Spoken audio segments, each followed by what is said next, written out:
In previous videos, we have explored how to become a member of MRICS through their unique assessment requirements, which they have termed APC and stands for Assessment of Professional Competence.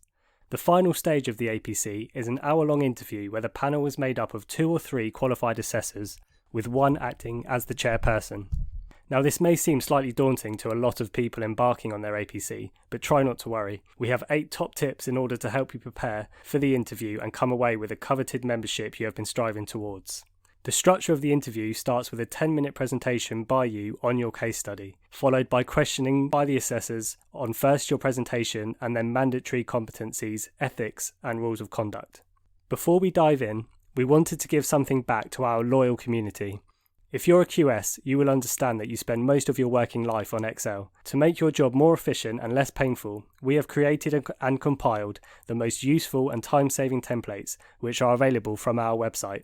To be in with a chance to win our lifetime template license, simply leave a comment below with the word WIN and the winner will be announced in next week's video. Now, back to our top interview tips. 1. Read lots of industry news and make sure you are up to date with market trends.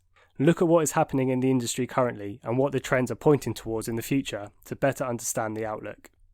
2. Organise as many mock interviews as possible.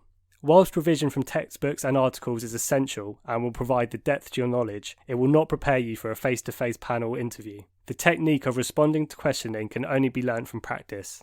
When completing your APC preparation, try to arrange 1 mock interview per week for at least a couple of months leading up to the final assessment. This practice will be invaluable and will increase your confidence and persona for the real thing. 3. If possible, form or join a study group. Organising a study group will give you the opportunity to discuss competencies and bounce ideas off each other. It will also provide a low pressure and fun environment to discuss and develop your ideas and thoughts on the industry in general. You are building a career in this profession, so have fun with it and discuss the difficult concepts.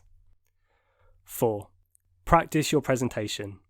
This may seem obvious, but the number of assessments where the candidate has not practiced is truly surprising and it will show. By the time you sit your final assessment, you should be able to give your presentation in your sleep.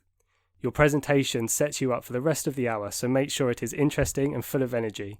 Remember, the assessors will be some of the most experienced and knowledgeable in the field, so they cannot be fooled. 5. Expand on your case study. Use the presentation as an opportunity to develop your case study. Do not just repeat what is in the document. This can be very boring for the assessors, and they could lose interest in your presentation. 6. Do not buckle to the pressure of trying to answer all of the questions.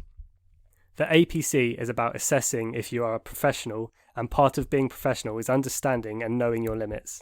If asked a question that you do not know the answer to, or have a memory blank, do not try to improvise and simply guess.